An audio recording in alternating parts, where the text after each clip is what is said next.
Papaalam na tayo dito sa dalawang inakayo. Kinuha na ni pangalan mo, idol? Shout out oh. Ito. Yung mga inakay ko na apat nandun pa sa taas. So bali may available na lang yung isang pula saka ito. Dalawa na lang yung pang out ko dito. Ayan. Dalawa 100. So sila na lang daw maghahanpid. So yun, paalam na. Munting kaibigan. Kuha na nga mga idol yung dalawang inakay. Bali yung natira dito na pang out ko ay dalawang inakay na lang mga kalapatids.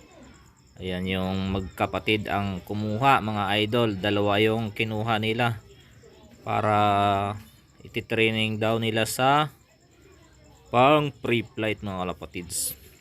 Ihanpi daw nila. So mas maganda yung kasi bata pa mga kalapatids, no? Kung gusto niya maging pre-flight. So yun lang mga kalapatids. Happy flying. Bye.